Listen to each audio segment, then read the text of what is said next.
comienza Red Más Noticias.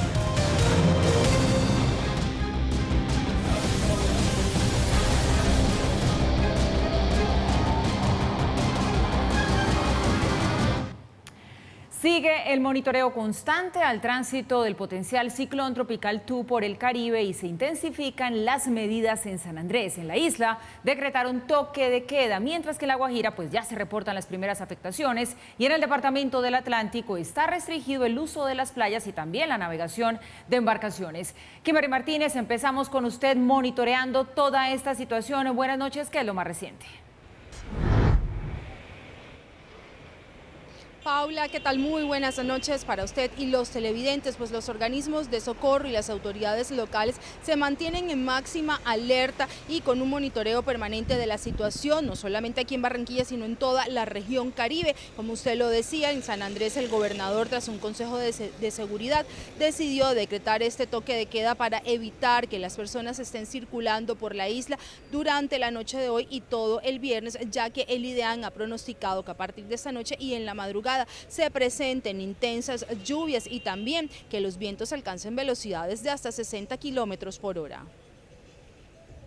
Hasta las 6 de la tarde de este viernes 1 de julio regirá el toque de queda decretado por la Gobernación de San Andrés para evitar el desplazamiento y la circulación de personas por la isla durante el tránsito del potencial ciclón tropical.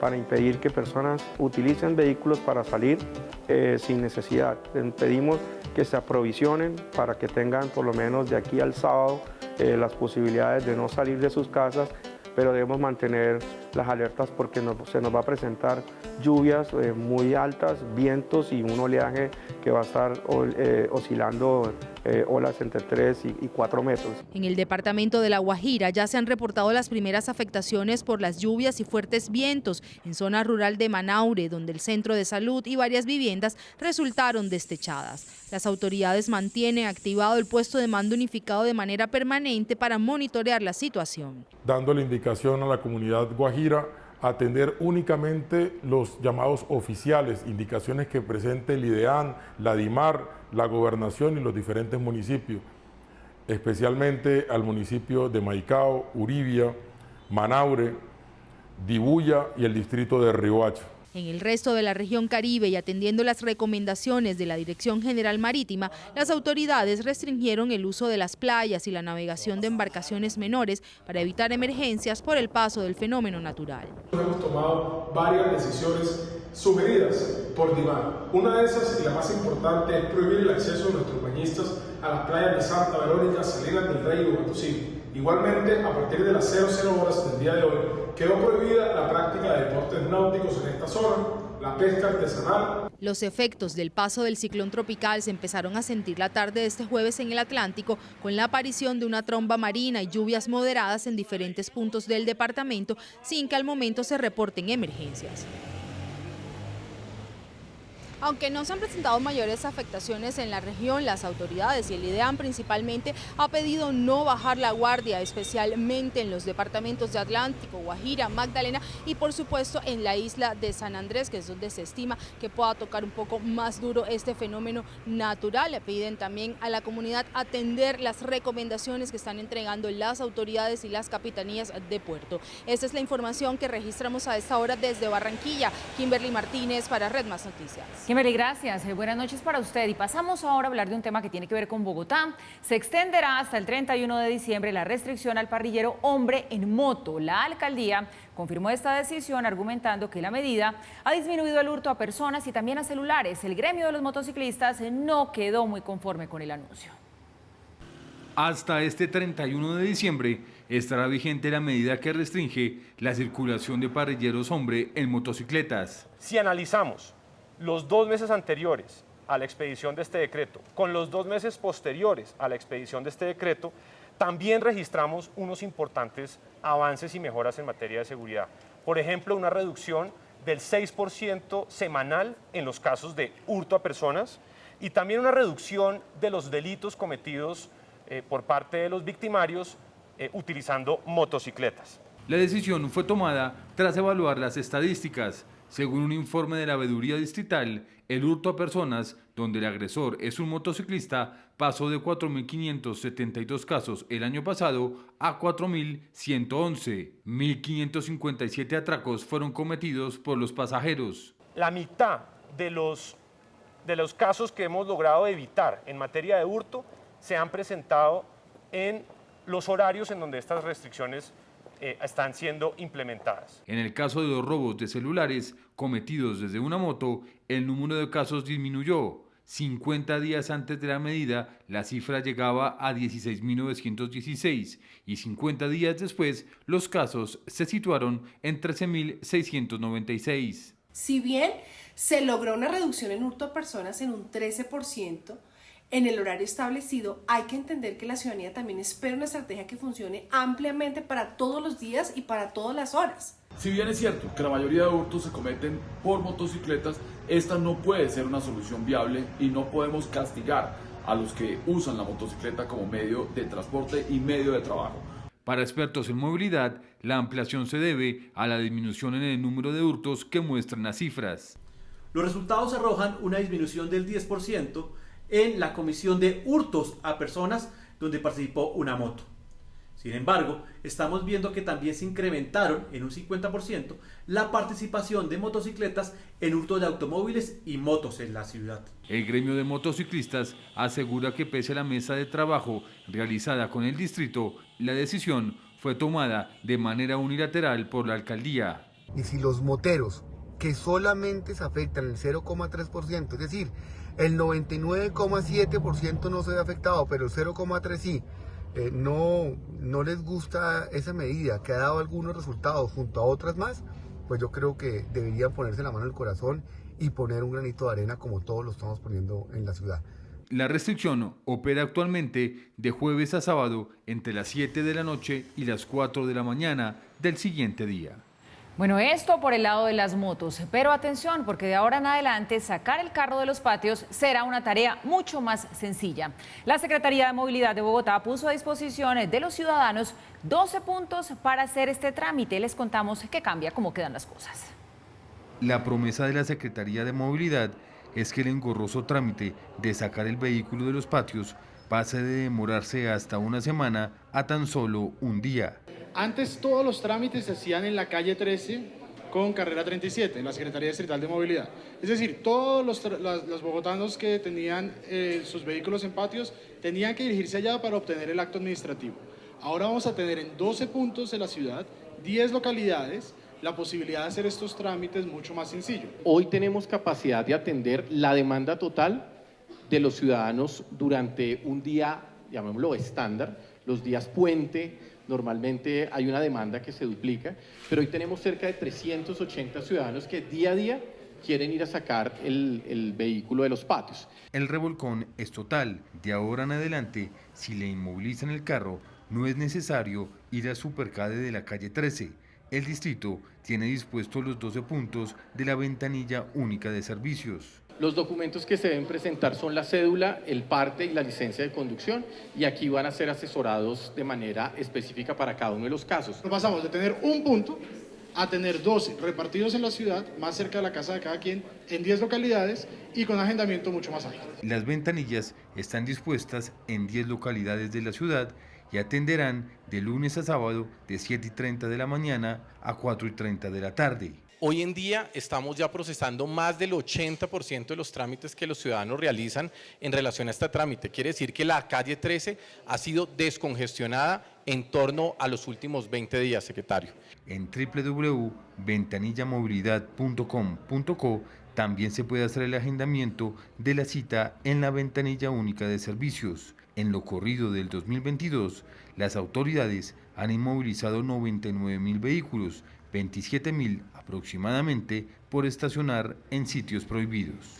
Y una historia terrible se produjo en las últimas horas en Bogotá. Un niño de tan solo 9 años permanece a esta hora con muerte cerebral después de recibir un balazo en su cabeza mientras estaba al cuidado de su madrastra. Esto pasó en una tienda al sur de la capital. Las autoridades están investigando los hechos. En este video quedó registrado el momento en el que el niño con 9 años de edad, identificado como David Santiago Escobar, fue sacado tras recibir un impacto de bala cuando quedó solo en una tienda propiedad de su padre en un conjunto residencial del barrio Villa Javier en Bosa. Preliminarmente su padre manifestó en el hospital que él se encontraba con el niño y que escuchó que el niño se había caído en el baño.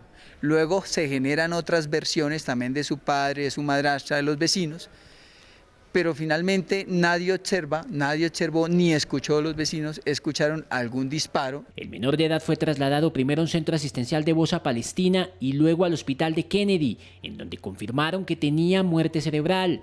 La policía maneja 2 hipótesis sobre el hecho. Una de ellas puede ser que David Santiago de pronto manipuló algún tipo de arma de fuego que se encontraba dentro de este establecimiento. Al realizar las actividades de policía, al consultarle a su padre y a su madrastra, ellos manifiestan pues que ellos no tenían ningún arma de fuego dentro del establecimiento.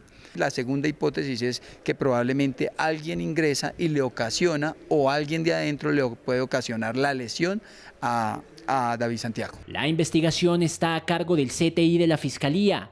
No se descarta que el móvil haya sido un intento de asalto a la tienda, ya que la caja registradora quedó sin dinero. Y las autoridades ambientales continúan retirando la espuma tóxica que afectó a más de 30 familias en el barrio Villa Esperanza en Soacha. Según la comunidad, la espuma, que alcanzó hasta 5 metros de altura, se ha reducido notablemente, pero aún se mantienen los malos olores, esto a causa del desbordamiento de aguas negras. El Sistema de Gestión de Riesgo y la Corporación Autónoma Regional, la CARP, siguen monitoreando la zona para brindar ayudas a las personas que resultaron damnificadas. La Procuraduría le solicitó al INPEC el cierre total del área más antigua de la cárcel de Tuluá, en la que tuvo lugar el incendio en el que 52 internos murieron, eso a comienzos de esta semana. Mientras tanto, siguen identificando las identidades de los fallecidos. Luego de varias jornadas de recorrido y verificaciones, la Procuraduría General de la Nación le ha solicitado al INPEC y otras autoridades cerrar de manera completa los pabellones 8, 9 y 11 de la cárcel de Tuluá, afectados en el incendio. Es una estructura que data de 1972, que no cuenta con las condiciones mínimas, con los estándares mínimos de lo que se denomina vida en reclusión. Falta ventilación, oscuridad y bueno, muchos otros elementos que nos hacen solicitar que se evalúe, repito, a la mayor brevedad, el posible cierre o sellamiento de esta infraestructura muy antigua. Justamente los internos de estos pabellones fueron trasladados a diferentes cárceles del país para garantizar las condiciones de bienestar. Y aunque a las familias le dijeron que no serían lejanas, sucedió lo contrario. Nos dijeron que no iban a trasladar ni para Popayán, ni para Pasto, ni para Santander, ni para Ibagué. Y resulta que los están mandando para allá y no nos están dando información. Nos tienen para allá y para acá como si nosotros fuéramos unos payasos o juguetes. Por favor, colabórenos, que nos den una versión contundente. Sin embargo, el INPEC insiste en que es una medida temporal. Inicialmente es temporal, pero dependemos de la Unidad Nacional del Riesgo, dependemos de los ingenieros, dependemos del plan de mitigación y de los bomberos que nos determinen si la estructura resiste para hacer un fortalecimiento de la estructura como tal o toca demolerla. Mientras tanto, en Cali, otras familias buscan recursos para darle una sepultura digna a sus seres queridos. No, una cosa, un caos muy duro, que tuve que uno prestar por donde pudo para poder uno desplazarse hasta acá, porque una cosa de repente así, ¿no? Lo que vieron que yo la respondo hay que esperar para ver, que esperar porque es la hora que no han aparecido. Ante esta situación han sido varias organizaciones sin ánimo de lucro las que se han unido para brindarles una ayuda a las familias de las víctimas y así generar recursos para las honras fúnebres. En alerta están 3 zonas del país por un plan pistola. Un policía y un soldado fueron asesinados a manos de grupos ilegales. En Sucre, el Clan del Golfo tiene amenazados a los policías de 4 municipios. Un nuevo asesinato bajo la modalidad de plan pistola ejecutado por grupos al margen de la ley cobró nuevamente la vida de un policía en Banco de Arena, zona rural de la ciudad de Cúcuta. El patrullero Henry Javier Castillo realizaba acciones cívico-militares con la comunidad cuando un francotirador lo impactó con 2 tiros, uno de ellos en su cabeza, que de inmediato le quitó la vida. La policía ofreció una recompensa para dar con los responsables. Pude establecer que la muerte de nuestro uniformado fue ocasionado por acciones de francotiro. Asimismo, hoy ofrecemos una recompensa hasta 50 millones de pesos a quien nos ayuda a identificar y capturar a los responsables de este hecho. Pero este no fue el único ataque contra la fuerza pública. Esta madrugada, un soldado del ejército fue asesinado cuando tropas del comando de la Fuerza de Tarea Vulcano, perteneciente a la Segunda División, quienes patrullaban en zona rural de Tibú, norte de Santander, fueron atacados con artefactos explosivos. Producto de las esquirlas, el soldado Michael David Ramírez perdió la vida. La activación de los explosivos, al parecer, fue realizada por disidencias del Frente 33 de las FARC. Sumado a lo anterior, el Clan del Golfo inició un plan pistola en Sucre, puntualmente en Sincelejo, San Onofre, Toluviejo y Chalán, donde 3 policías resultaron heridos en los últimos 4 días. El ministro de Salud, Fernando Ruiz, dio a conocer que Colombia terminó en el primer puesto, primeritos en Latinoamérica, y segundos en las Américas en cuanto a la evaluación y el manejo de la pandemia de COVID-19. Según el listado que publicó Bloomberg, Colombia cerró a nivel 12 a nivel mundial y es la primera nación que no hace parte de los países ricos mejor calificada con el manejo de la pandemia. Bueno, a propósito de este tema, termina hoy la emergencia sanitaria por el COVID-19 en el país, una medida que llega a su fin en medio de este reconocimiento de Colombia que ya les contábamos. Pues en Bogotá, a partir de ahora, las camas UCI volverán a quedar a cargo de la EPS y el uso del tapabocas seguirá siendo obligatorio en ciertos espacios. Ante la terminación de la emergencia sanitaria por COVID-19 en Colombia, la gestión de camas de unidades de cuidado intensivo en Bogotá estará a cargo de la Secretaría de Salud hasta este 30 de junio. Pero a partir de mañana a las 7 de la mañana, la responsabilidad de la remisión de los pacientes a unidad de cuidados intensivos en la ciudad de Bogotá le corresponde a las EPS, responsables de los pacientes. Los puntos de vacunación contra el COVID-19 en centros comerciales se mantendrán, aunque reducirán su número. Continúa el uso recomendado del tapabocas de manera permanente en el transporte público, en los centros hospitalarios o de salud de cualquier tipo y en los centros geriátricos. Le recomendamos a las personas que tengan algún proceso respiratorio, si no pueden quedarse en casa por cualquier razón, utilicen el tapabocas. También a las personas que estamos en los espacios laborales y comerciales, puede ser prudente utilizar el tapabocas de manera preventiva. A partir del 1 de julio, las IPS deberán realizar la solicitud de ubicación en camas UCI con el asegurador de cada paciente a través de los canales establecidos.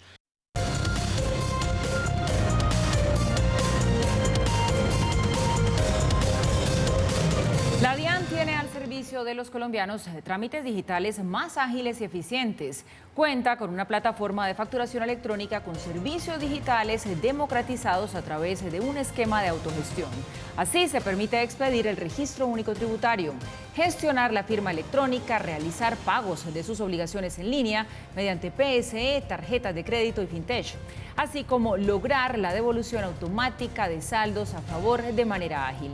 La DIAN ha logrado el cumplimiento de las metas de recaudo en los últimos 4 años y le genera al país cerca de 5 millones de declarantes, casi el doble de los que se contaban al iniciar el presente gobierno.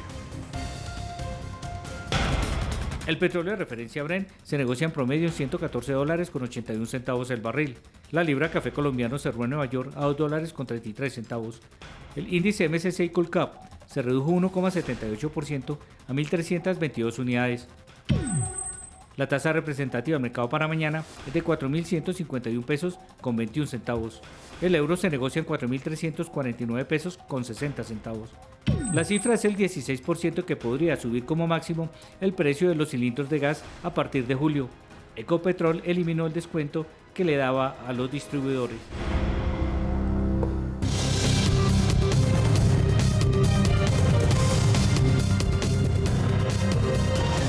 La noticia del mundo, bueno, tiene que ver con una respuesta de Vladimir Putin al primer ministro británico Boris Johnson. Boris Johnson dijo que la invasión de Rusia a Ucrania era machista. Dijo que si Putin fuera una mujer no habría iniciado la guerra. Hágame el favor. Putin le recordó a Margaret Thatcher y a la guerra de las Malvinas. ¿Cómo le parece, Ana María? Giovanni, buenas noches. Y esa fue la respuesta hoy de Vladimir Putin, que justamente ya culminó la reunión de la OTAN. El mensaje de los líderes y los jefes de gobierno a Putin fue muy claro. Decían que si buscaban dividirlos, lo que hicieron fue unirlos. Entre tanto, el presidente Biden anunció un nuevo paquete a Ucrania, esta vez por $800 millones adicionales en armas. Durante su discurso de cierre de la reunión de la OTAN en Madrid, el presidente Joe Biden aseguró que están dispuestos a defender cada pulgada del territorio en caso de ataque a uno de sus miembros y prometió además el envío de otros $800 millones en armas para Ucrania. Hemos brindado a Ucrania casi $7.000 millones en asistencia de seguridad desde que asumí el cargo. En los próximos días tenemos la intención de anunciar más de $800 millones adicionales, incluidos nuevos sistemas occidentales avanzados de defensa aérea para Ucrania, más artillería y municiones. Una vez más aseguró que no escatimarán en esfuerzos ni apoyo a Ucrania y destacó que la invasión de Putin, lejos de dividir a la OTAN, lo que hizo fue fortalecerla. Vamos a apoyar a Ucrania todo el tiempo que sea necesario. Miren el impacto que la guerra en Ucrania ha tenido en Rusia. Han tenido que regenerar su deuda nacional por primera vez desde el inicio, casi más de 100 años. Una postura que comparte el presidente de Francia, Emmanuel Macron. La guerra decidida por el presidente Putin en Ucrania es una gran falla estratégica, incluso para él mismo. Logró que estados que hasta ahora habían permanecido en una postura más cautelosa o reservada frente a la alianza decidieran por sí mismo unirse. Una de las declaraciones que más ha llamado la atención han sido las del primer ministro británico Boris Johnson sobre Putin y la que denominó una guerra machista. Si Putin fuera mujer, que obviamente no lo es, pero si lo fuera, realmente no creo que se hubiese embarcado en una loca guerra de macho e invasión y violencia como lo ha hecho. Y más aún la respuesta de Putin al primer ministro británico haciendo referencia a Margaret Thatcher y las Malvinas. Solo quiero recordar los hechos de la historia reciente, cuando Margaret Thatcher decidió lanzar operaciones militares contra Argentina por las Islas Malvinas. Entonces una mujer tomó la decisión para lanzar una acción militar. ¿Dónde están las Malvinas y dónde está Reino Unido? El secretario general de la Alianza explicó algunos de los acuerdos del encuentro. También abordamos la crisis alimentaria mundial, que es un resultado directo de la invasión rusa en Ucrania. El impacto es grave, incluso en algunas de las personas más vulnerables del mundo. Los precios de los alimentos están alcanzando niveles récord y muchos países dependen de Ucrania para importar trigo y otros alimentos. Y sobre la invitación oficial de adhesión a Finlandia y Suecia tras el levantamiento del veto de Turquía, el presidente Recep Tayyip Erdogan recordó que los compromisos deben ir más allá de las palabras. Hemos enfatizado fuertemente el mensaje que esperamos una solidaridad genuina de nuestros aliados, no solo en palabras, sino también en acción. Entre tanto, Amnistía Internacional denunció que el ataque contra el teatro en Mariupol fue un claro crimen de guerra, mientras por ahora los países parecen no regresar a las negociaciones. Se hablan duro de lado y lado, Rusia por una parte, por otra parte los países miembros de la OTAN, sobre todo después de esta reunión que tuvo lugar en Madrid de los países miembros de la Organización del Tratado Atlántico Norte. Ellos lo que dicen es que si la intención era dividirlos, la intención de Vladimir Putin era dividirlos, lo que ha hecho es unirlos mucho más. Pero van un poco más allá y dicen, tenemos dos objetivos fundamentales, esto lo dice el secretario general de la OTAN. Dice, por una parte, ayudarle a Ucrania y seguimos asistiendo a Ucrania a los países miembros, tanto en términos económicos como en términos políticos. Pero por otra parte, evitar que algo parecido a lo que está sucediendo en Ucrania suceda en otra parte. Recordemos que eso se está dando en un momento en que se inició formalmente el proceso de adhesión de Suecia y de Finlandia a la OTAN. Y hasta allí uno diría, bueno, pues las cosas son palabras, palabras y más palabras. Pero lo que agrega el secretario general de la OTAN es que para justamente tomar medidas preventivas y evitar que se vaya a repetir una situación como la de Ucrania en otro país, van a fortalecer la presencia de tropas de la OTAN en la parte cercana a Rusia. Es decir, que en ese caso lo que estarían es fortaleciendo lo que Rusia considera una amenaza, porque allí viene la respuesta de Vladimir Putin. Vladimir Putin dice: todo bien con que Suecia y Finlandia adhieran a la OTAN, que hagan lo que quieran, a mí no me importa, es una decisión voluntaria y autónoma de esos gobiernos, de esos países. Pero lo que sí no voy a tolerar, dice Vladimir Putin, es que empiecen a movilizar tropas cercanas a la frontera con Rusia. Porque si eso sucede, nosotros nos veremos en la obligación, dice Vladimir Putin, a hacer movimientos recíprocos, es decir, a fortalecer el movimiento de tropas justamente hacia la frontera. Y eso querría decir que se seguiría avanzando en una escalada militar de lado y lado, por lo menos en cuanto a movilización de tropas. Hasta allí, lo que uno saca en limpio de la reunión de la OTAN es que se estaría fomentando esa escalada militar. Pero en el campo económico viene la otra cara de la moneda. Porque así como veíamos en la nota que Rusia por primera vez en casi 100 años tuvo que demorar el pago de su deuda el domingo pasado porque no tenía recursos por la crisis económica que el bloqueo le ha generado, asimismo Joe Biden ha dicho a los estadounidenses: ustedes tienen que aguantar y estar esperando mayores precios de la gasolina si es que ese es el costo para contener a Rusia en Ucrania. Es decir, que el precio de la gasolina y las presiones inflacionarias serían ese costo, que a la vez están haciendo que baje la favorabilidad y la popularidad de Joe Biden en su propio país.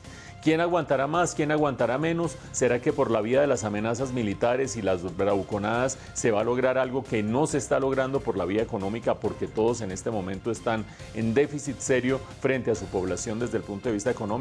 Vamos a ver quién gana este pulso. Por ahora, cada uno redobla sus apuestas y ninguno parece dispuesto a echar un paso atrás. Cambiamos de tema porque después de 18 días de fuertes protestas, el gobierno de Ecuador y los indígenas llegaron a un acuerdo para terminar el paro. Así lo anunció el presidente Guillermo Lasso a través de su cuenta en Twitter. Este anuncio se da después de que el ministro de Gobierno, Francisco Jiménez, y el líder de la Confederación de Nacionalidades Indígenas del Ecuador, Leonidas Issa, iniciaran una nueva ronda de negociaciones con la Iglesia Católica como mediadora. Uno de los principales puntos acordados es la reducción del precio de los combustibles 5 centavos adicionales a los 10 que en días anteriores anunció el presidente Lasso. Y el hijo del fallecido dictador de Filipinas, Ferdinand Marcos, asumió como nuevo presidente. Marcos Jr., de 64 años, juró el cargo y homenajeó los 20 años de mandato de su padre, marcados por la corrupción y los abusos a los derechos humanos. El nuevo mandatario asume el cargo tras arrasar en las elecciones, recordemos, de mayo, y después de varios intentos de su familia de volver al poder. Una vez conocí a un hombre que vio lo poco que se había logrado desde la independencia en una tierra de personas con el mayor potencial de logro, y a pesar de que eran pobres, lo hizo.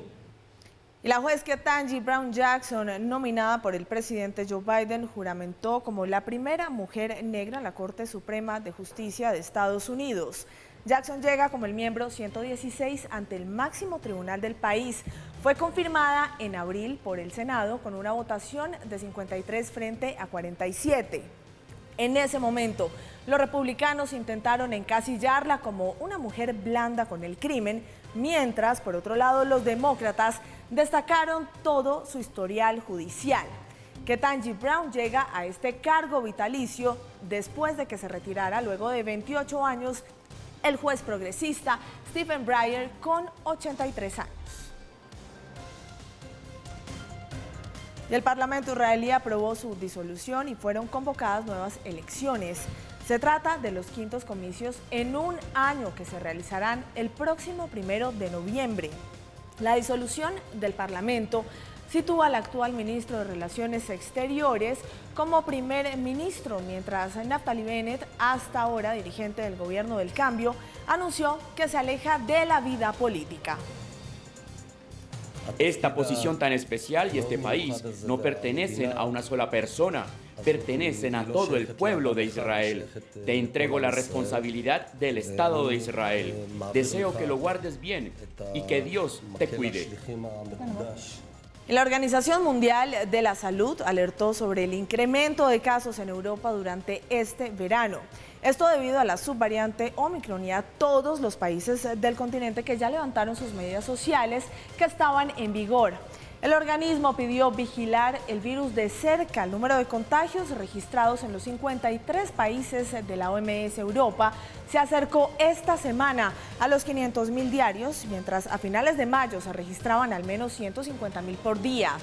Sin embargo, por ahora el número de muertos permanece en un nivel bajo, con cerca de 500 decesos diarios. Desde Washington, María Molina. Estados Unidos va a finalizar una política migratoria que implementó Trump, como se conoce o como se conocía, Quédate en México. Eso obligaba a los migrantes a esperar sus procesos de asilo en refugios en México. Pero todo cambió. La administración Biden acogió con beneplácito la decisión de la Corte que permite ahora a los migrantes esperar esos procedimientos dentro del territorio de los Estados Unidos. Y el informe lo preparó María Molina desde Washington. Hola, ¿qué tal? Fue un triunfo para el presidente Biden y su administración porque la Corte Suprema de Justicia, el máximo tribunal de los Estados Unidos, le permitirá terminar con el programa Quédate en México. ¿En qué consiste esto? Normalmente, pues en inmigración hay que mirar caso por caso, pero las personas antes del expresidente Donald Trump podían llegar a Estados Unidos cruzando por la frontera y podían solicitar asilo, y si se determinaba que tenían un miedo creíble podían quedarse en Estados Unidos esperando a que se resolviera su solicitud de asilo. Este es un proceso que se podía tardar meses o incluso años, y cuando digo años me refiero incluso hasta a 10 años. Pues cuando llegó el expresidente Trump, él eliminó esto y dijo que los inmigrantes, algunos de ellos tendrían que esperar en albergues en México a que se diera una resolución de sus procesos. El presidente Biden, desde que entró a su administración, quiso terminar con esta medida, pues en estos albergues pasan cosas inhumanas, son peligrosas, la vida de las mujeres, por ejemplo, muchas veces ha sido afectada, ha habido incluso casos de violaciones, de discusiones, de graves hacinamientos, y por eso mismo el presidente Biden consideraba que es mucho mejor que los inmigrantes puedan esperar aquí en Estados Unidos si tienen un miedo creíble, es decir, si están huyendo por una razón lo suficientemente importante de sus países de origen. Pues bien, hoy el presidente Biden gana esta batalla judicialmente en la Corte Suprema de Justicia y se le va a permitir eliminar el programa Quédate en México, que fue instaurado por el expresidente Donald Trump. Obviamente esto pues también tiene sus detractores. Muchísimos de los congresistas de línea más dura dicen que esto lo que puede ocasionar es un efecto llamada y que muchos inmigrantes crean que es muy fácil entrar a Estados Unidos y que crean que porque se eliminó esta medida pues las barreras se han quitado, y pues el mensaje a todos esos inmigrantes es que de todas formas Estados Unidos no tiene las fronteras abiertas y que hay un gran proceso para poder pedir ese asilo. En este momento, pues la batalla política sigue entre quienes están de acuerdo y en desacuerdo con el presidente Biden, pero lo cierto es que el programa Quédate en México, por orden de la Corte Suprema de Justicia, va a quedar finalizado. Es todo por ahora desde Washington, nos volvemos a ver mañana.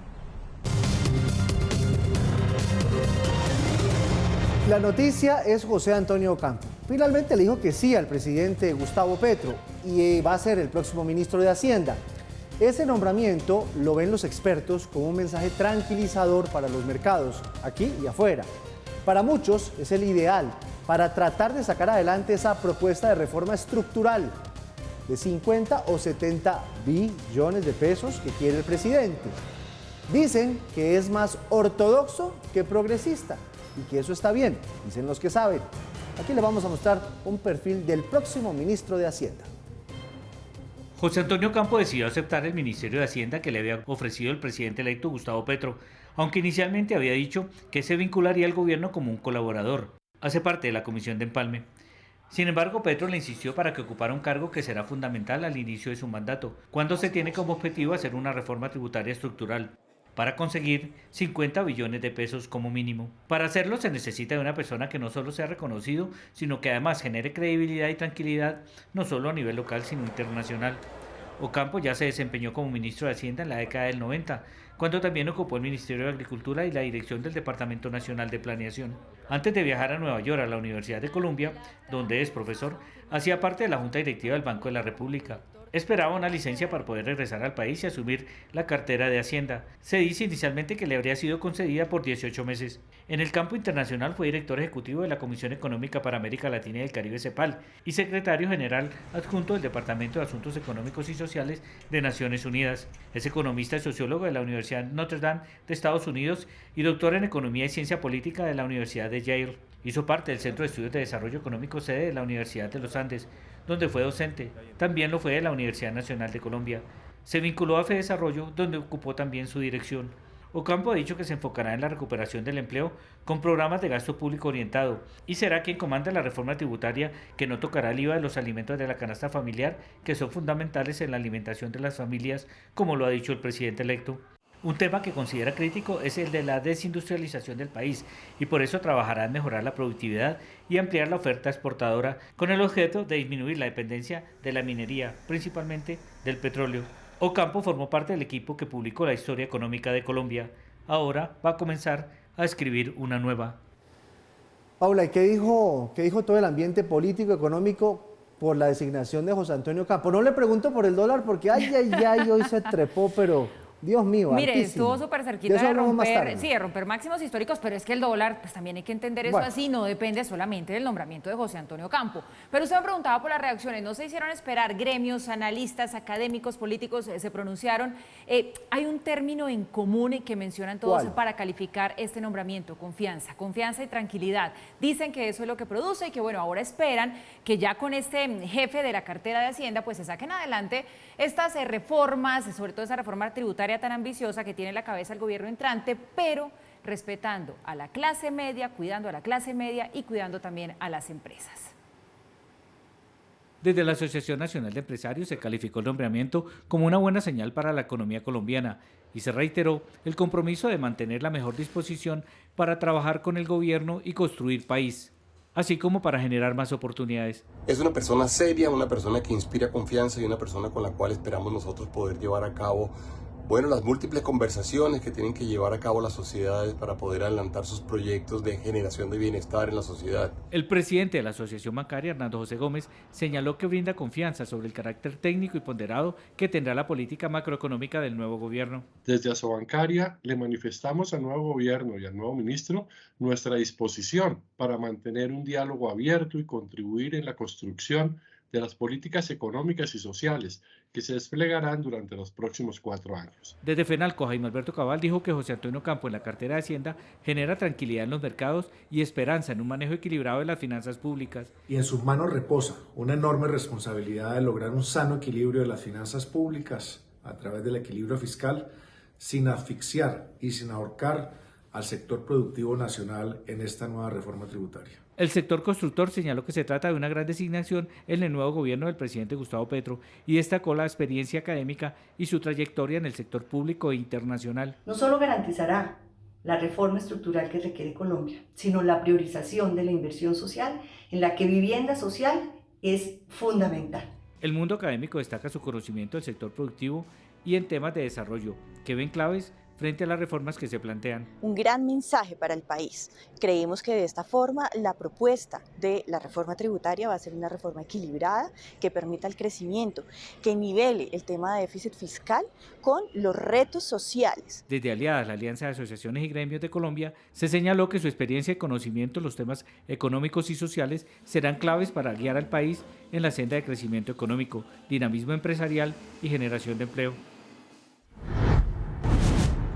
¿Podrá satisfacer José Antonio Ocampo en su condición de ministro de Hacienda las expectativas de todos los colombianos? Cuando hablo de todos los colombianos me refiero a dos grupos distintos. Aquellos que votaron por Gustavo Petro, cuya principal expectativa consiste en que haya unas políticas sociales que logren los objetivos que propuso Gustavo Petro en su plataforma para ser presidente de la República. Y por otra parte, gente que no votó por Gustavo Petro y que se preocupa acerca de que esas mismas políticas del nuevo presidente de la República vayan a desestabilizar y a descuadrar la economía, es decir, que lleven los números más allá de lo que se puede lograr. Esa pregunta es difícil de responder a estas alturas, pero en principio parecería reunir las dos cosas. ¿Cómo es posible que un ministro logre reunir las dos cosas? Pues porque José Antonio Ocampo es una persona que conoce las finanzas públicas, conoce el oficio del Ministerio de Hacienda, fue ministro de Hacienda, conoce muy bien lo que significa de cara a la comunidad internacional descuadrarse fiscalmente, tener un déficit excesivamente alto, mantener una tendencia creciente de la deuda externa. Todo eso sabe que es muy costoso y sabe que es fundamental hacer un ajuste fiscal y tener las finanzas públicas bajo control. Pero también sabe cómo pasar reformas tributarias en el Congreso, sabe cuál es la magnitud de los ingresos que se necesitan para promocionar y financiar las propuestas sociales del programa de Gustavo Petro, y seguramente no va a buscar una reforma tributaria de la ambición que se está planteando. Ya no solo estamos hablando de 50 billones de pesos, que ya sería como 5 veces, un poco más, una reforma tributaria estándar de las que ha tenido Colombia recientemente, sino que hay gente que dice que ya el programa de Gustavo Petro buscaría 75 billones de pesos, algo absolutamente imposible de lograr. Sería más modesto quizás en ese frente, y lo que buscaría es financiar y atender las necesidades básicas de la economía. 4 cosas prioritarias que ha dicho: atender las necesidades sociales, lograr el ajuste fiscal, promover desarrollo productivo, muy preocupado porque la productividad de la economía está estancada prácticamente en este siglo y se necesita promover desarrollo productivo. Y dentro de los sectores productivos, un sector que él privilegia por encima de muchos otros, el agro. Recordemos que Colombia tiene 20 millones de hectáreas cultivables, de las cuales solo cultiva 6 o 7 millones de hectáreas. Hay un gran potencial para cultivar en un momento en que Colombia y el mundo tienen necesidad de productos agrícolas y especialmente de alimentos. Vamos a ver cómo le va. Arranca haciendo el empalme y todos los ojos puestos encima de él. Y nuestro tema del día, a propósito de la designación del economista José Antonio Ocampo como el nuevo ministro de Hacienda del gobierno de Gustavo Petro, le preguntamos, ¿qué opina de este nombramiento para el futuro económico del país? Déjenos sus comentarios en nuestras redes sociales con el numeral Nuevo Minhacienda es. Seguimos. La Junta Directiva del Banco de la República aumentó la tasa de interés del mercado en 150 puntos básicos. Ahora se ubica en 7.5%.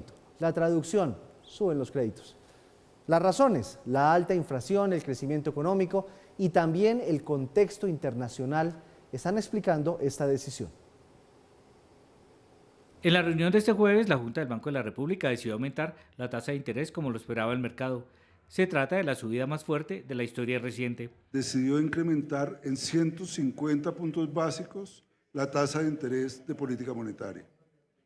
Esta decisión se tomó por unanimidad, llevando la tasa de interés a 7.5%.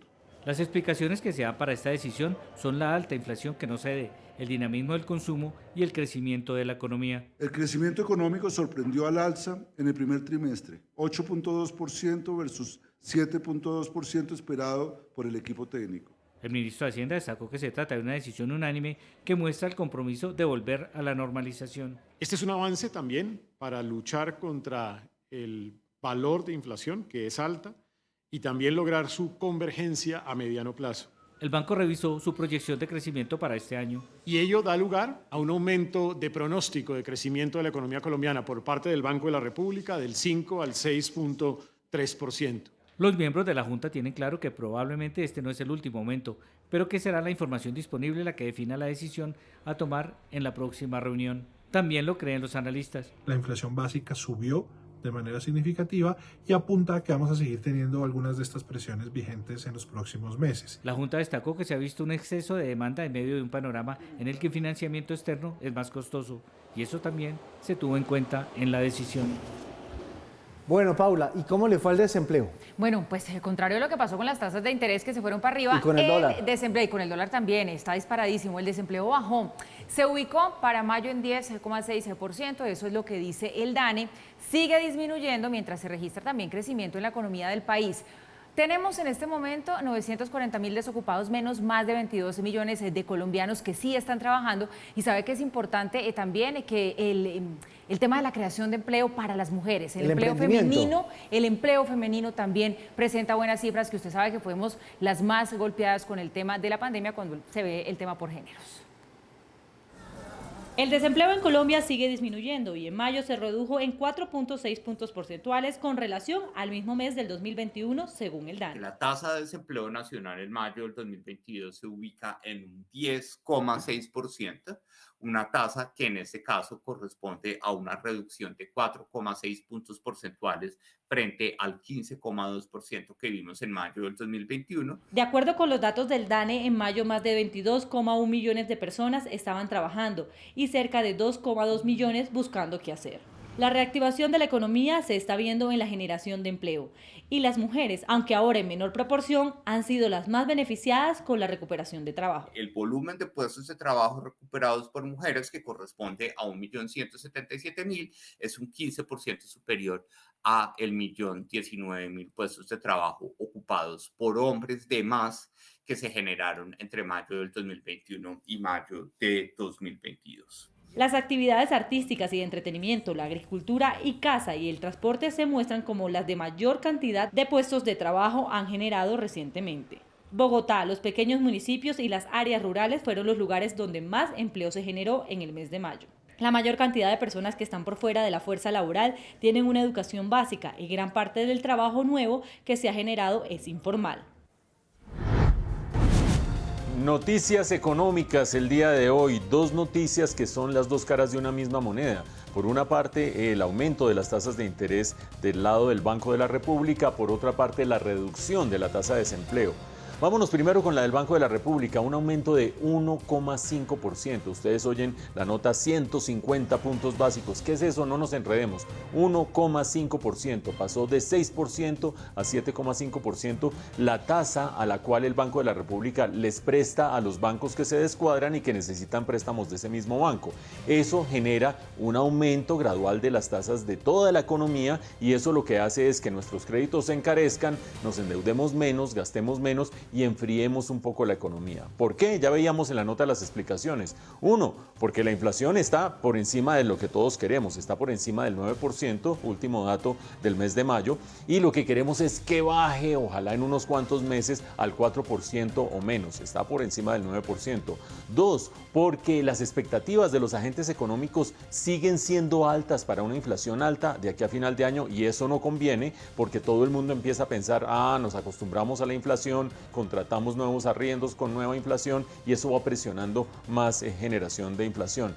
Pero tres, y muy importante, porque las tasas de interés en el resto del mundo, especialmente en Estados Unidos, van aumentando rápidamente y como no queremos que salgan mucho los capitales de la economía para no generar un aumento del precio del dólar que tiene preocupados a Giovanni y a Paula, por supuesto, lo que se hace es subir tasas de interés en Colombia y mantener un poco el atractivo para que los capitales se queden en Colombia.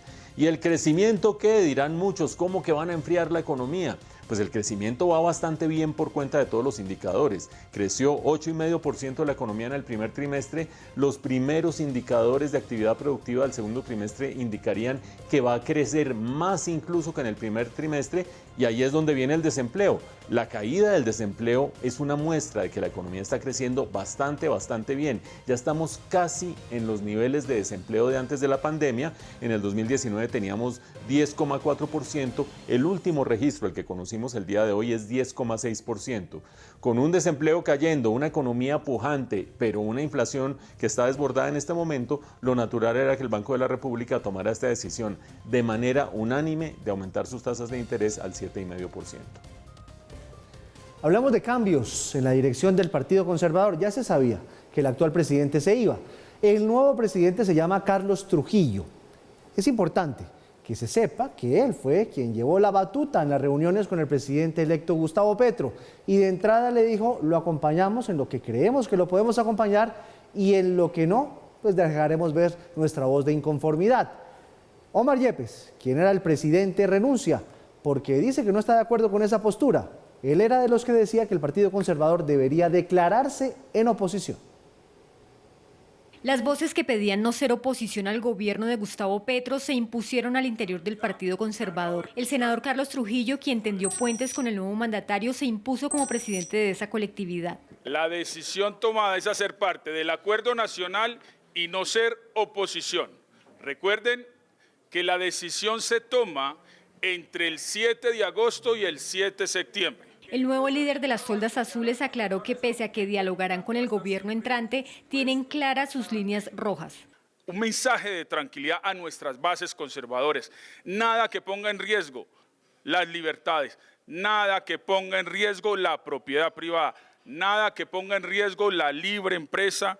Este viraje en el conservatismo ocasionó que Omar Yepes, quien estuvo 3 años al mando de la colectividad, diera un paso al costado. Yo me mantengo en la línea de que el partido debería estar en la oposición, porque fuimos derrotados y, como en el deporte, uno no merece los honores, las medallas y en el fútbol los puntos cuando pierde. Yepes espera que la nueva dirección defienda los principios del partido. Él ha suavizado el discurso, ha tratado de convocar a la Unión Nacional y lo está consiguiendo alrededor del país, de los propósitos de país. Pero uno no sabe en qué momento vuelve el Petro que hemos conocido en el pasado. La bancada conservadora tiene hasta el 7 de septiembre para definir su posición frente al gobierno de Petro. Veo una gran tendencia del Partido Conservador de declararnos independientes, de ayudar a construir este país, de ayudar a pasar estas grandes dificultades que nosotros tenemos. Políticos de tendencia conservadora criticaron duramente la nueva posición del partido. Esa triste organización da un paso más hacia el derrumbe político, hacia la incuria. Dicen y alegan que están oyendo el mandato popular del 29 de mayo y del 19 de junio. Falso. En días pasados, el expresidente Andrés Pastrana, uno de los líderes naturales de los conservadores, dijo que algunas de las propuestas del pacto histórico amenazaban la democracia. Bueno, y entre tanto, la vicepresidenta y canciller Marta Lucía Ramírez se reunió con su sucesor Álvaro Leiva para el proceso de empalme. Entre los temas abordados estuvieron los ejes de política exterior en Colombia. La canciller expuso a Álvaro Leiva la importancia de los logros obtenidos en la consecución de intereses estratégicos para Colombia y el posicionamiento internacional del país en escenarios multilaterales y bilaterales a nivel global y también regional.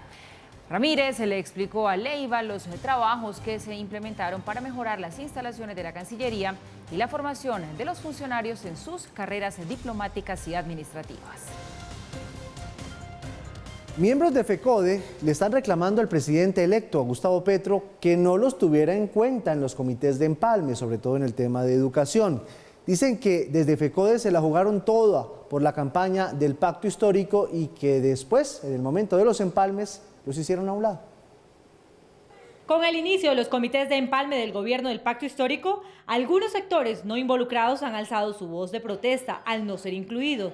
Y es que Carlos Rivas, expresidente de FECODE, gremio de los educadores, fue el primero en salir a reclamar un espacio en los empalmes. La posibilidad de un gobierno democrático y un gobierno diferente. Pero estamos profundamente extrañados que no nos hayan convocado ni siquiera la comisión de empalme cuando la Federación Colombiana de Trabajadores de la Educación FECODE se jugó el todo por el todo. Fuimos estigmatizados por sectores de la sociedad, por sectores de la derecha. Para Rivas es una muestra de maltrato para los educadores del país porque se la jugaron por la campaña presidencial de Gustavo Petro y Francia Márquez. Y ahora no los convocan a nada, solo se reúnen con el expresidente Álvaro Uribe. Ese no es el tratamiento que se le da a los amigos. Hombre, nosotros saludamos ayer el evento entre el presidente Gustavo Petro y el expresidente Álvaro Uribe. ¿Qué es esto de patriotismo? ¿Qué es esto de lealtad? ¿Qué es esto de buscar la unidad nacional? Pero también la unidad nacional hay que buscarla con los maestros de Colombia. El reclamo no obedece a situaciones burocráticas, según Rivas. Sin embargo, consultamos con Nelson Alarcón, actual presidente de FECODE, y nos informa que sí tienen designados en el comité de empalme 2 miembros de la entidad. Hemos designado 2 compañeros para que estén en la comisión de empalme, como es la compañera Isabel Olaya y el compañero William Velandia. Conservaremos nuestra independencia como corresponde y como debe ser, pero a la vez presentar las propuestas y grandes transformaciones en la educación pública que hoy se requieren y se necesitan para cerrar esas brechas de desigualdad y de miseria. Pero esta no es la única inconformidad que se ha conocido en las últimas horas. También ha hecho lo propio el senador Gustavo Bolívar tras el encuentro entre Petro y el expresidente Álvaro Uribe. Numeral, acordemos que bienvenida a la reconciliación, pero a Uribe, solo perdón social, perdón judicial si va a la JEP, perdón divino, difícil. No podemos traicionar a las víctimas. Sin embargo, aunque significó una nueva relación entre el gobierno y oposición, en la que se acordaron mantener un canal de comunicación directo y permanente, esto no significa dejar de lado las diferencias. ¿Será que Gustavo Petro se está moviendo demasiado hacia el centro? Pues ese parecería ser la percepción que tienen algunos de los aliados que estuvieron con él en la campaña electoral. Ustedes han visto la reacción de FECODE, por ejemplo, diciendo: a nosotros no nos están teniendo en cuenta en el proceso de empalme. Ya después un miembro de FECODE dice: sí, tenemos 2 representantes en el proceso de empalme. Pero es clarísimo que la aspiración de FECODE, después de haber apoyado de manera tan directa a Gustavo Petro en su campaña para la presidencia, es tener una participación mucho más activa, no solo en el empalme, sino en el diseño y aplicación de la política educativa del país. Algo que a uno de los mayores opcionados para ser ministro, el doctor Alejandro Gaviria, ministro de Educación, vamos a ver si se confirma o no, seguramente no le va a gustar, como no le va a gustar a ningún ministro que entre y lo nombren y ya tenga sentado en el asiento del copiloto al gremio de los educadores, muy poderoso desde el punto de vista político. Recordemos en el plan de gobierno, del entonces candidato Gustavo Petro, 2 alusiones que son claves para esta discusión. Una, dice ese plan de gobierno que el programa de alimentación escolar, que vale una inmensa cantidad de plata, será gestionado con la participación de los educadores. No dice FECODE, pero sí del gremio de los educadores. Es decir, una gran promesa allí de participar en esta gestión. Pero aparte de eso, que en el diseño del currículo y la escogencia de la metodología educativa se van a hacer presentes distintos miembros de la comunidad, entre ellos miembros de la comunidad educativa. 2 expectativas grandotas que vamos a ver si se terminan cumpliendo, entre otras porque quien vaya a ser ministro de Educación va a decir: bueno, un momentico, entonces yo aquí qué entro a hacer si ya me tienen todo previamente definido. Eso por una parte. Por otra parte, la insatisfacción de Gustavo Bolívar cuando dice: bueno, ¿será que la reconciliación está de moda? Vaya y venga. Si el expresidente Álvaro Uribe va ante la JEP, pues tendrá perdón jurídico, pero no hay manera de que tenga perdón divino, no le podemos fallar a las víctimas. Otra vez una crítica, un poquito una puya acerca de ese acercamiento de Gustavo Petro con el expresidente Álvaro Uribe. Y todo esto le hace a uno recordar del caso de Gabriel Boric en Chile, que está entre 2 fuegos. Uno, aquellos que lo llevaron a ser presidente, que son de izquierda bastante marcada, algunos de ellos Partido Comunista directamente, pero 2, la necesidad de tener el respaldo político para sacar adelante sus iniciativas y sacar adelante además la Asamblea Constituyente, que no es cuestión de él, pero si él se va muy a la izquierda, termina afectando la votación del plebiscito de salida de la Asamblea Constituyente. ¿Cómo le ha ido a Boric haciendo equilibrio entre una cosa y otra? Regular, gracias. Última encuesta, aprobación de Gabriel Boric, 24,3, la más baja desde que se posesionó. Y la desaprobación, 54,6, más que duplica su aprobación. Eso quiere decir que ese tema de mantener equilibrio entre las expectativas de unos y la realidad de otros es un tema delicado. El Consejo de Estado admitió una demanda de pérdida de investidura contra Gustavo Petro por presunto ausentismo al Congreso de la República. A más de 17 sesiones habría faltado en el periodo que acaba de terminar. Del 2018 al 2022, Gustavo Petro habría faltado a más de 17 sesiones en el Congreso. Así lo argumenta una demanda que radicó un ciudadano contra el líder del pacto histórico ante el Consejo de Estado. Estas inasistencias, al tenor de lo señalado en el numeral segundo del artículo 183 de la Constitución Política de Colombia, genera la pérdida de investidura, muerte política de los congresistas que faltan más de 6 veces por legislatura para votar proyectos de ley, acto legislativo o mociones de censura. Para el demandante, Petro debe ser sancionado por presunto ausentismo, ya que a su juicio hay irregularidades en las excusas que presentó para no asistir al Congreso. Ha presentado excusas de la EPS por parte de médicos privados que no han sido convalidadas. Lo segundo, ha presentado permisos para viajar a Bélgica y para viajar a Argentina, los cuales o no tienen las firmas necesarias para que sean válidos o pide licencias remuneradas por 1 o 10 días, los cuales al tenor de la legislación colombiana están prohibidos. La defensa de Petro tendría 5 días para sustentar las ausencias al legislativo del entonces senador. Fue asesinado el diputado de la Asamblea de Arauca, Carlos Alberto Hernández. Dicen las investigaciones de las autoridades que hombres armados le dispararon con un fusil. Extraño, él tenía escoltas pero iba sin ellos. El cuerpo fue abandonado en una carretera de Fortul. Eran las 7:15 de la mañana cuando el diputado de Arauca, Carlos Alberto Hernández, del Partido Liberal, viajaba por la vía de Fortul hacia el sector La Esmeralda, en la capital araucana. De repente, en la carretera fue interceptado por un grupo de hombres quienes a la fuerza lo hicieron bajar de la camioneta en la que se transportaba. A pesar que el líder político contaba con esquema de seguridad, esta mañana no viajó con él. Gustavo Petro, presidente electo de Colombia, fue uno de los primeros en pronunciarse frente a este hecho. Las entidades de investigación están llamadas a determinar los autores de estos asesinatos sistemáticos contra un grupo civil con identidad política. Solidaridad a la familia del diputado Carlos Hernández. Porque estaba sin esquema de seguridad es una respuesta que no tengo cómo darla. Sin embargo, lo que hay que resaltar aquí es que en un eje vial importante, principal de nuestro departamento, se sucedan este tipo de hechos que cada día quienes se encargan de sembrarle dolor a esa tierra lo pueden hacer con toda la libertad. Al paso de transeúntes por esa carretera, quienes se percataron del asesinato, se alertó a las autoridades. Cuando la policía llegó, encontraron al político con 3 tiros de fusil en su cuerpo ya desangrado. Y aún no entendemos por qué hechos como estos siguen aconteciendo en el departamento de Arauca. Desde aquí hacemos un llamado nuevamente a que esa vía no es la mejor manera, siempre será la vía del diálogo la que nos lleve a reconciliarnos a los araucanos. Una hora después, los funcionarios de la Asamblea Departamental se enteraban de la trágica noticia. En el recinto, la mesa directiva y la secretaria general no salían de la consternación. Algunos funcionarios grabaron la silla vacía del diputado. Al parecer, los responsables del homicidio fueron hombres del ELN, grupo guerrillero que hace presencia en ese departamento. En lo que va corrido del año, ya son 146 homicidios cometidos en Arauca.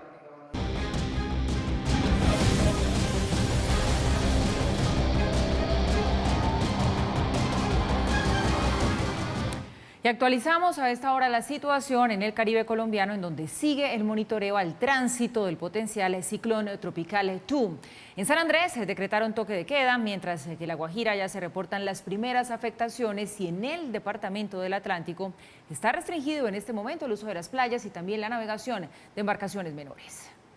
Hasta las 6 de la tarde de este viernes 1 de julio regirá el toque de queda decretado por la Gobernación de San Andrés para evitar el desplazamiento y la circulación de personas por la isla durante el tránsito del potencial ciclón tropical. Para impedir que personas utilicen vehículos para salir sin necesidad. Les pedimos que se aprovisionen para que tengan por lo menos de aquí al sábado las posibilidades de no salir de sus casas, pero debemos mantener las alertas porque se nos va a presentar lluvias muy altas, vientos y un oleaje que va a estar oscilando olas entre 3 y 4 metros. En el departamento de La Guajira ya se han reportado las primeras afectaciones por las lluvias y fuertes vientos en zona rural de Manaure, donde el centro de salud y varias viviendas resultaron destechadas. Las autoridades mantienen activado el puesto de mando unificado de manera permanente para monitorear la situación. Dando la indicación a la comunidad guajira atender únicamente los llamados oficiales, indicaciones que presente el IDEAN, la DIMAR, la Gobernación y los diferentes municipios, especialmente al municipio de Maicao, Uribia, Manaure, Dibuya y el distrito de Riohacha. En el resto de la región Caribe y atendiendo las recomendaciones de la Dirección General Marítima, las autoridades restringieron el uso de las playas y la navegación de embarcaciones menores para evitar emergencias por el paso del fenómeno natural. Hemos tomado varias decisiones sugeridas por DIMAR. Una de esas, y la más importante, es prohibir el acceso de nuestros bañistas a las playas de Santa Verónica, Salinas del Rey y Huatocín. Igualmente, a partir de las 00 horas del día de hoy, quedó prohibida la práctica de deportes náuticos en esta zona, la pesca artesanal. Los efectos del paso del ciclón tropical se empezaron a sentir la tarde de este jueves en el Atlántico, con la aparición de una tromba marina y lluvias moderadas en diferentes puntos del departamento, sin que al momento se reporten emergencias. A propósito de este tema, el presidente Duque acaba de decir que todos los dispositivos por parte del gobierno, de la Armada, están listos en caso de que esta tormenta tropical se convierta en huracán. Yo creo que están todos los mecanismos también de preparación y de alerta, y obviamente lo que esperamos es que esto se mantenga en el nivel en el que está, de ser una depresión tropical o una tormenta tropical. Y atención a eso, una emergencia se presentó esta tarde en el avión en el que viajaba el fiscal general de la Nación, Francisco Barbosa, junto a la vicefiscal Marta Janet Mancera. Tuvo el avión que aterrizar de emergencia. Esto sucedió en la base de Palanquero. El sistema de presurización de la nave presentó una avería. El avión sufrió varios daños. De consideración, los pilotos de la aeronave realizaron una maniobra de aterrizaje que por fortuna permitió evitar un accidente bastante grave habría sido. El fiscal general y el equipo que lo acompañaba están recibiendo servicios básicos de salud y se encuentran bien en estos momentos.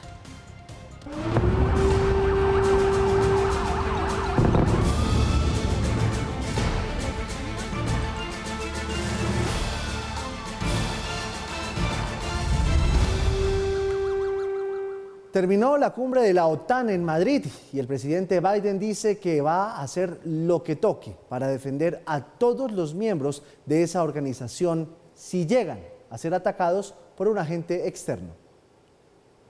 Durante su discurso de cierre de la reunión de la OTAN en Madrid, el presidente Joe Biden aseguró que están dispuestos a defender cada pulgada del territorio en caso de ataque a uno de sus miembros, y prometió además el envío de otros $800 millones en armas para Ucrania. Hemos brindado a Ucrania casi $7.000 millones en asistencia de seguridad desde que asumí el cargo. En los próximos días tenemos la intención de anunciar más de 800 millones adicionales, incluidos nuevos sistemas occidentales avanzados de defensa aérea para Ucrania, más artillería y municiones. Una vez más aseguró que no escatimarán en esfuerzos ni apoyo a Ucrania y destacó que la invasión de Putin, lejos de dividir a la OTAN, lo que hizo fue fortalecerla. Vamos a apoyar a Ucrania todo el tiempo que sea necesario. Miren el impacto que la guerra en Ucrania ha tenido en Rusia. Han tenido que regenerar su deuda nacional por primera vez desde el inicio, casi más de 100 años. Una postura que comparte el presidente de Francia, Emmanuel Macron. La guerra decidida por el presidente Putin en Ucrania es una gran falla estratégica, incluso para él mismo. Logró que estados que hasta ahora habían permanecido en una postura más cautelosa o reservada frente a la alianza decidieran por sí mismo unirse. Una de las declaraciones que más ha llamado la atención han sido las del primer ministro británico Boris Johnson sobre Putin y la que denominó una guerra machista. Si Putin fuera mujer, que obviamente no lo es, pero si lo fuera, realmente no creo que se hubiese embarcado en una loca guerra de macho e invasión y violencia como lo ha hecho. Y más aún la respuesta de Putin al primer ministro británico haciendo referencia a Margaret Thatcher y las Malvinas. Solo quiero recordar los hechos de la historia reciente, cuando Margaret Thatcher decidió lanzar operaciones militares contra Argentina por las Islas Malvinas. Entonces una mujer tomó la decisión para lanzar una acción militar. ¿Dónde están las Malvinas y dónde está Reino Unido? El secretario general de la alianza explicó algunos de los acuerdos del encuentro. También abordamos la crisis alimentaria mundial, que es un resultado directo de la invasión rusa en Ucrania. El impacto es grave, incluso en algunas de las personas más vulnerables del mundo. Los precios de los alimentos están alcanzando niveles récord y muchos países dependen de Ucrania para importar trigo y otros alimentos. Y sobre la invitación oficial de adhesión a Finlandia y Suecia tras el levantamiento del veto de Turquía, el presidente Recep Tayyip Erdogan recordó que los compromisos deben ir más allá de las palabras. Hemos enfatizado fuertemente el mensaje que esperamos una solidaridad genuina de nuestros aliados, no solo en palabras, sino también en acción. Entre tanto, Amnistía Internacional denunció que el ataque contra el teatro en Mariupol fue un claro crimen de guerra, mientras por ahora los países parecen no regresar a las negociaciones. Bueno, Paula, esta mañana en el Consejo de Redacción dijimos vamos a tratar este tema que les vamos a mostrar a continuación con mesura. Por eso le quiero preguntar qué tan asustada está.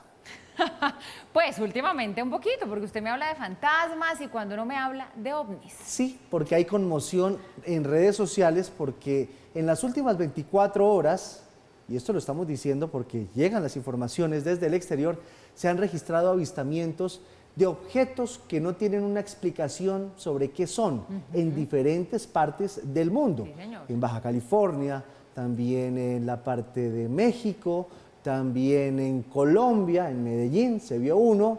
Mejor dicho, muchos se están preguntando qué es lo que está pasando. Si hay un ejercicio militar, si hay de pronto globos de esos atmosféricos o algo más. Pero es que las preguntas son válidas porque son unas lucecitas que parpadean en el cielo. Pues dígame eso, ¿cómo no va a llamar la atención? Mejor dicho, les contamos.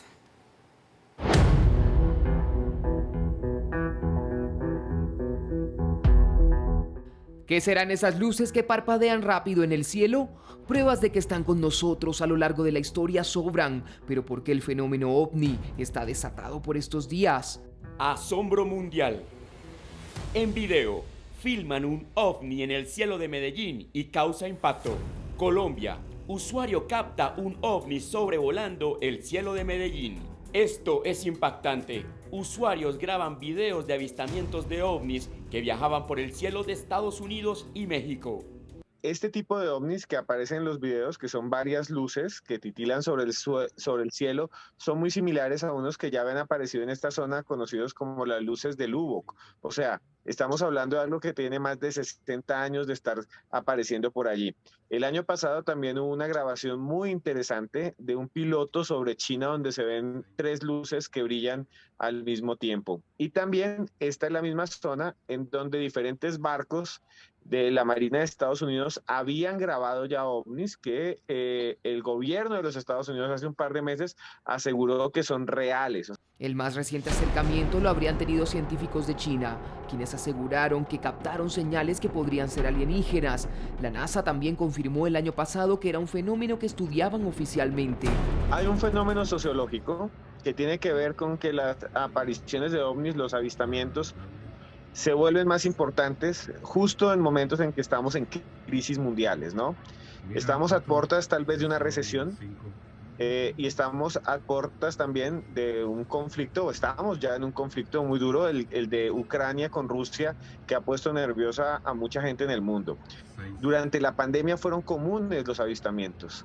Siempre que hay alguna crisis o algo que afecta a la sociedad sociológicamente, no lo digo, esto no es magia ni nada paranormal, sociológicamente aparecen generalmente estos avistamientos y eso sí es bastante interesante, pienso yo.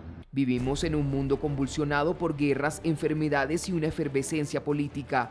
¿Qué tiene que ver esto con ellos? Si estamos frente a eso, lo más importante es grabarlo para después poder saber qué es eso, porque muchas personas se asustan y dicen, Dios mío, nos van a invadir, y realmente lo que estamos viendo es un cometa o simplemente es una bengala militar. Que este caso, estas imágenes de México son muy parecidos a otros casos donde se han confundido ovnis con bengalas militares, ¿no? Grabar y respirar.